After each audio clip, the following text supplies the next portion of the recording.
Pastor Logan. The Word of God says in John chapter 14 and verse 1, it says, "Don't let your heart be troubled, neither let it be afraid." Don't. As a child, I heard that quite often. Don't, don't. My childhood name was Kim, and later it became Kimball, and then later it became George. My first name is George, but as a child, I always heard, "Don't, Kim, Kim, don't." And so in my mind, I'm thinking that's a pretty profound word, and it means for me to stop whatever I'm doing or don't do what I'm about to do. And so in John 14, it's saying, don't, like I'm in control here.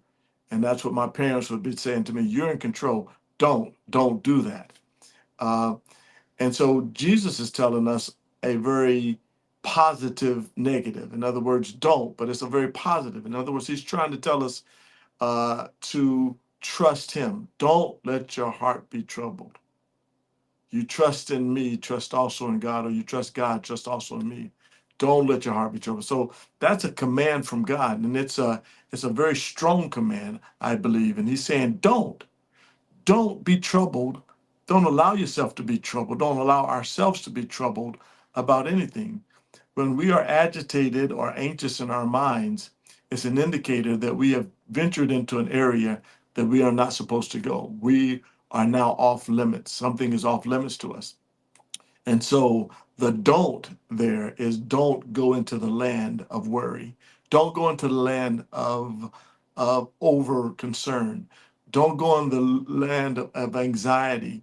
Don't allow our minds to be troubled or bogged down with all of the reasonings that will keep us from doing what God has told us to do, or to be afraid of circumstances.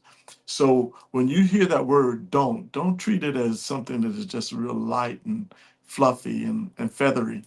Please don't do that. No, sound like my parents sound to me. Don't. Don't let your heart be troubled. Don't let your heart be troubled. You trust in God, trust also in me. I'm there for you. I will keep you. And so a good word for us in exchange for the don't is, God, I trust you. God, I trust you with all areas of my life. God, I trust you with my family. God, I trust you with my finances. God, I trust you with my children. God, I trust you with my health. God, I trust you. I trust you. I trust you. I will not allow my heart to be troubled. I trust you. And there's many occasions because circumstances will allow that. Circumstances are just a place for us to let God know that we trust him. That's all I got today is don't. Big don't. God bless you. Have a wonderful day.